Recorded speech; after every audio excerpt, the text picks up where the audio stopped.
Welcome to the deep dive. Today, we're aiming to really help transform your coding workflow. Yeah. We're not just scratching the surface of ChatGPT, we're going deep, looking at how you can actually harness its power for, complex development tasks. Right. Our goal, give you a shortcut, basically, to understanding how AI can be a serious co-pilot, saving you time, boosting your work quality. Our insights today, they're drawn from advanced ChatGPT prompts for devs, Optimize Coding by Neil Fan. That just came out June 19th, 2025. Very recent, yeah. So get ready. We're about to unpack some really specific, actionable strategies. Everything from automation to, designing whole system architectures. Okay, let's unpack this. Well, what's really fascinating here, I think, is it's not just about the tools. It's the sheer cognitive load, right? The repetitive stuff developers deal with every day. Totally. And this deep dive, it tackles that head on. The article isn't just, give me a code snippet. It's about getting high-quality, actionable results. Actionable. Across, 15 key development areas? We're talking real benefits. Saving hours, sure, but also improving code quality, maybe even solving problems you're kind of stuck on right now. Okay, so let's kick things off with something familiar. Setting up CI/CD pipelines from scratch. That's often a big headache, isn't it? Oh, absolutely. It's a huge pain point. Is AI genuinely a game changer here, or is it just like a nice-to-have tool? No, I'd say it's pretty much a game changer, especially for that initial setup.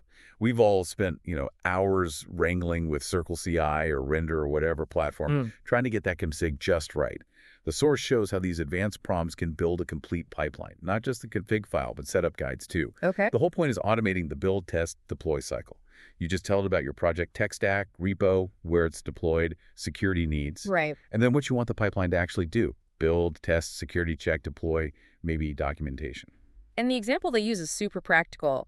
A Python app, Django, PostgreSQL, Bitbucket, deploying to render, needs a safety check. Yeah. And boom, out comes a Circle CI YAML file, ready to go. It's almost like having an expert right there doing it for you. Exactly. And think about it. It's not just saving your hours. It changes the team's agility. Right.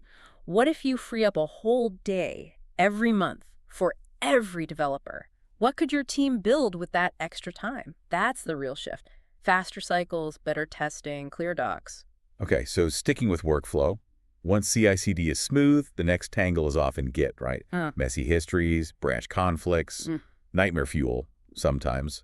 We've all been there. How does AI help untangle that mess? Yeah, we've all stared at merge conflicts late at night wishing for a magic wand. AI isn't magic, but it gets pretty darn close for this stuff. Okay. ChatGPT can actually look at your repository state, suggest the steps to fix things, and give you the precise Git commands. Wow. It's designed for those tricky bits, resolving conflicts, cleaning up history. You describe the situation, your platform say GitLab and what you want to achieve. Merge, squash commits, whatever. Right. So imagine you've got conflicts between feature payment and main on GitLab. And feature payment has a ton of messy commits. Yeah, it happens all the time. ChatGPT guides you through the exact sequence. Git checkout, git fetch, git merge. Then it tells you how to spot the conflicts, manually fix them, add commit. Step by step. Then the commands to squash those messy commits into one clean one. Git reset soft, git commit-m. Then push, checkout main, pull, merge main, push main. It's like having a Git expert whispering in your ear. That's really useful. And, just to mention, for anyone listening, we'll put that full command list in the show notes so you can just copy-paste. Perfect. So it resolves conflicts, cleans up history efficiently, gives you the right Git commands, really helps manage your repo, especially on something like GitLab. Exactly. So what does this really mean day to day? Less time fighting Git, more time actually coding. Right. And once your Git is clean and CI/CD is smooth, you're building faster. But is that fast code also performant code? Good point. Finding and fixing inefficient code, that's another common, often frustrating challenge. It can really kill the user experience. Definitely. And this is where these advanced prompts can really make a difference. They analyze your code, find performance bottlenecks, and suggest specific optimizations. The goal is tackling things like slow database queries. You give it the language, the code snippet, the environment, Node.js on Vercel, maybe, and the problem, like a slow API response. Yeah. The source uses a great example. A user's API in Node using Supabase on Vercel, taking like 5 seconds plus for 10K record just because of a basic select. Yeah, that's bad. So what does it suggest? Well, the optimizations are super actionable. First, limit columns and rows.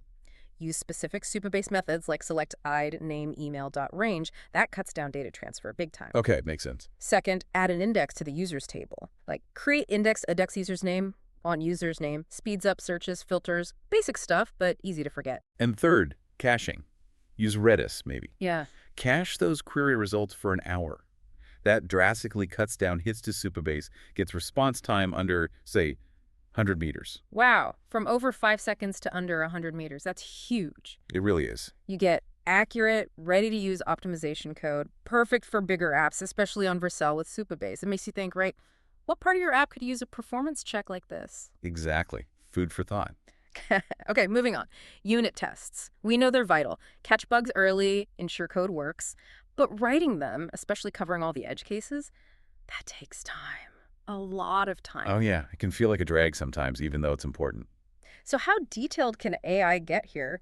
Can it really handle the tricky edge cases? Surprisingly detailed. That's why these prompts are so valuable here. They generate comprehensive test cases. Yeah. The whole idea is, writing unit tests for a specific function or module. Right. You just give it the language, the function name, the testing library. Jest is the example here. And the prompt asks for at least 3 test cases. Normal, edge, edge. So think about a calculated discount function in Node.js using Jest. Yep. The output gives you specific tests.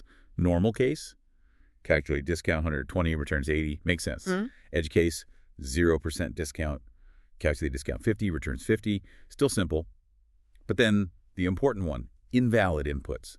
Calling it with 100, 220 should throw an invalid input error. Ah, catching those type errors. Crucial. Yep. Exactly. It ensures robust coverage and does it efficiently. So you get unit tests generated fast, covering key scenarios, including those vital edge cases. Yep. Accurate Jest code, boosts reliability in your Node projects. That's a win. Definitely. Okay, so we've got efficient code, good tests, solid building blocks. But how do they all fit together? System architecture, that feels like a big one. Crafting those design templates takes serious effort. It really does. It's often a very involved process. How much heavy lifting can AI actually do for architecture design? Quite a bit, actually. More than you might think. The source shows prompts generating full architecture designs, diagrams, technologies, the works. Really? Full designs? Yeah. The idea is create a whole template. You feed it system info type, requirements, tech stack. It proposes an architecture, lists key components, how they interact, and gives you a diagram. A diagram too? How? Using PlantUML syntax. It's clever, describes diagrams in simple text. So you can edit it, version control it like code. Huh. PlantUML. Okay. So the example is an online learning app on Vercel. Needs 5K concurrent users, secure video, payments, Node.js, React, Supabase. Right. The prompt suggests microservices, details the components. API gateway, user service, video, quiz, payment services. And the PlantUML shows users hitting React, going via the gateway to the services, Supabase, Stripe. Wow.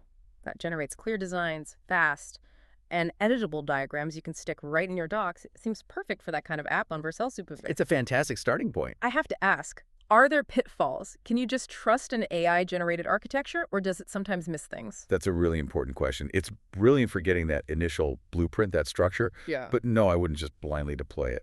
You absolutely need human expertise to validate it. Does it really meet subtle business needs? Unique scaling issues, specific security policies your company has. Right, the nuances. Exactly. Right. Think of it as a super smart co-pilot, not the autopilot. It builds the scaffolding fast so you can focus on the critical human refinement. That makes perfect sense. A powerful assistant, not a replacement. Okay, speaking of complex stuff, Yeah. integrating third-party APIs. Always fun, right? Yeah. Authentication, error handling, performance. Yeah, it could be intricate. Lots of documentation reading. So how do prompts help here? Well, the source explains they can generate the integration code itself, including robust error handling and performance optimizations. Okay. The goal is just streamlining it. Give it your project info API name, what it does, your tech stack. It spits out integration code, handles common errors, suggests things like caching or rate limiting. Gotcha. The example is Stripe payments in a Node.js app. Express, Supabase on Vercel. Pretty standard setup. Right. And the generated code includes the Stripe payment intents.Create call, plus updating the order status in Supabase. Nice. But crucially, it shows error handling, catching specific Stripe errors like card declined or invalid API key. That's key, handling errors properly. Definitely. And for optimization, it uses express rate limit to cap request to the payment endpoint. prevents abuse, keeps things stable. So faster, safer Stripe integration. Clear error handling, performance considered. Ideal for Node apps on Vercel. Exactly. Imagine integrating multiple services that efficiently. Cuts down research time massively. Yeah, no kidding. And that connects right into automating other repetitive tasks. Things like backups, maybe deployments, monitoring. Essential, but tedious. Super tedious. The kind of thing everyone puts off. Can prompts generate scripts for that too? Yes, absolutely. Complete automation scripts with error handling and optimization baked in. Okay. The goal is just creating an efficient script for your specific task. Describe the task, platform OS, tools, services involved, and your preferred language, like Bash or Python. Right. The prompt requirements specify needing good error handling and maybe security optimizations like encrypting backup files. Smart. The example given is backing up a Supabase database, Yeah. which is Postgres, right, to AWS S3, using a Bash script on Linux with the AWS and Supabase CLIs. Okay, walk me through that script logic. It's pretty solid. Uses pgdump to export the database, then gzip to compress it, then gpg with AES-256 encryption using a passphrase for security. Nice and secure. Then Oz S3CP to upload the encrypted compressed file to S3. It also handles creating directories, checks for errors at each step, and cleans up temporary files afterward. A full, secure solution. So automated, secure, efficient backups, concise script, clear error handling, perfect for Supabase and S3 users, takes a critical chore off your plate. Exactly. Frees you up. Okay, let's shift from operations back to planning. That very first step, analyzing user requirements. They can be so vague sometimes. Oh, tell me about it. Make it like Facebook, but for dogs, Uh-huh, exactly. Trying to hit a moving target in fog, so are you saying AI can actually cut through that fog, take vague requirements, and give us specs? It really can help clarify things significantly. Advanced prompts analyze those requirements, pull out key features, and create concrete specifications. How does that work? Well, the purpose is to take that fuzzy initial description, figure out the audience, the tech stack. Then the prompt asks for primary, secondary features, detailed specs with constraints, and even suggests clarifying questions to ask the user. Okay. The example is a task management app for office remote workers. Node, React, Supabase. Users want, create, track, complete tasks, get reminders. Pretty standard. The AI analysis breaks it down. Primary features, create, track, reminders. Secondary, edit, delete, filter. Then the specs get detailed. Constraints like store in Supabase, 1K tasks user limit, load max 50 tasks at once, React UI. Use SendGrid 100 emails day limit. Wow, specific constraints. And crucially, it suggests questions. Needs user login, which auth methods, customizable reminder timing, task edit history needed, things you might forget to ask initially. That's fantastic. Turns vague into actionable specs. Saves huge analysis time, especially for apps on Vercel. And those clarifying questions up front, gold. Prevents rework later. Precisely. Get it right early. And that precision, does it extend to user documentation? Because docs often feel like the last thing anyone wants to do. Right. Often rushed or skipped entirely. Is AI the magic bullet for doc writing, making it less painful? Well, maybe not magic, but it definitely helps. The value of clear guides is huge, but yeah, it's time-consuming. So what can prompts do? They can generate full user documentation, Yeah. usage guides, FAQs, tips. The goal is just creating accessible docs. Okay. Give it the app name, features, audience. The prompt asks for guides for key features and FAQ with common questions, maybe a couple of tips. Example, a task app called Task Easy. Task easy, got it. It generates step-by-step guides, creating tasks, receiving reminders, an FAQ covering things like filtering completed tasks, tasks without due dates, troubleshooting emails, and tips like prioritize tasks, use filters effectively. That sounds really comprehensive. Everything a new user needs. Pretty much. Gets them started, answers common questions. So user-friendly docs, FAQs, tips enhance the experience. Suits an app like Task Easy on Vercel perfectly. Frees up devs to build, not just explain. Huge time saver. Definitely. Yeah. Now let's talk about something absolutely critical. Security. Ah, yes. Can't forget security. No matter how cool your features are, if it's insecure, it's, well, useless or dangerous. True. So prompts can help analyze security too, and suggest fixes with code. Exactly. The source shows they can analyze your app, suggest enhancements, and provide the code to implement them. How does that work? The purpose is optimizing security. You give it app type, tech stack, any known concerns. It identifies vulnerabilities. Maybe 3 key ones suggests fixes with code or config, and explains why. Okay, example. Optimizing a Node.js REST API for that task app on Vercel. Let's say it initially has no user auth or API protection.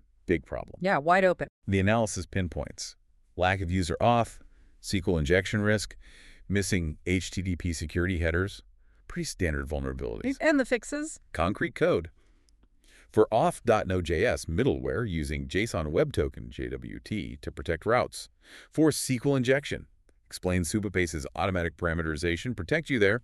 Good to know. That's handy. And for headers, using the Helmet middleware in Express, maybe with content security policy, to block XSS and other attacks. So it rapidly strengthens API security, gives you actual usable code, ideal for Node apps on Vercel. Proactive defense, not waiting for a breach. Exactly. Much better approach. Okay, nearly there. Last couple of points. Performance reports. Collecting and presenting that data can be a real chore. Yeah, pulling metrics from monitoring tools, formatting reports. It's often manual and tedious, like a scavenger hunt sometimes. So prompts simplify the scavenger hunt. That's the idea. They create the performance queries and the report templates. The purpose is generating a concise report. Give it app info type, monitoring tool, like Prometheus, metrics you care about. Yeah. It suggests metrics, gives you the exact queries to get the data, and formats the template. Example. Node.js REST API using Prometheus. Tracking response time, error rate, throughput. Standard metrics. What about the queries? It provides the precise PromQL queries for P95 response time, error rate percentage, request throughput per endpoint. No more guessing the syntax. Oh, that's huge. Getting PromQL right can be tricky. Tell me about it. Then it generates a clear markdown table template. Columns for endpoint, response time, error rate, throughput, maybe some example data. So concise, readable reports, accurate Prometheus queries, ready to paste. Helps you optimize, especially for apps on Vercel. Actionable insights right there. Less time measuring, more time improving. Exactly. Focus on making things faster. Okay, last one. Tying it all together. Okay. The software test plan. Essential for meeting requirements, finding bugs early. But creating one, big task. Huge task. Often feels bureaucratic, but is really important for quality. And prompts can generate these plans too, including scenarios, scope, criteria. Yes. The purpose is streamlining your testing strategy. Describe the app, features, tech stack. You define scope, what's in, what's out. Suggest test scenarios, including edge cases, and creates a structured test plan table with success criteria. Okay, like for our Task Easy REST API on Vercel. Right. Scope, test create, edit, delete tasks, reminder notifications, test types, functional, integration, performance, security, exclusions, detailed UI testing, mobile testing. Makes sense. Test scenarios. Create tasks with valid inputs. Edge cases, .max title length, past due date. Test reminders, edge cases, no due date, near due time. Test deleting tasks with permissions. Edge cases, on-off user, non-existent task. Covers a lot of ground. And the table lists it all out clearly. Test ID features scenario type success criterion like T1 create test, valid input, functional task saved in Supabase, returns 201 status. Or T6 delete task. Another user's task security returns 401 unauthorized. That's a really clear, actionable test plan. Covers functional, security, integration. Perfect for apps on Vercel Supabase. Helps catch bugs before they escape. Exactly. Builds confidence in your releases. Wow. Okay, what an incredible deep dive that was. Yeah. We've really seen how ChatGPT can shift from just a coding helper to a genuine development partner. Yeah, it covers a lot. We hit so many areas: automating CI/CD, architecture analysis, performance tuning, generating tests, security hardening, documentation. And these prompts, they're not just theory. They offer practical, actionable solutions, whether you're building on Vercel, using Supabase, or just want to streamline your day-to-day. And that really leads to the key takeaway, I think. It raises an important question for everyone listening. What complex, time-consuming task in your development process could you transform next? Right. By applying these kinds of advanced AI prompting strategies, I really encourage you, grab one of these ideas, copy a prompt example, paste it into ChatGPT, tweak it for your needs, and just see what happens. Experience that transformation yourself. Absolutely. That's all for this deep dive. Go experiment, keep learning, and see how AI can boost your workflow.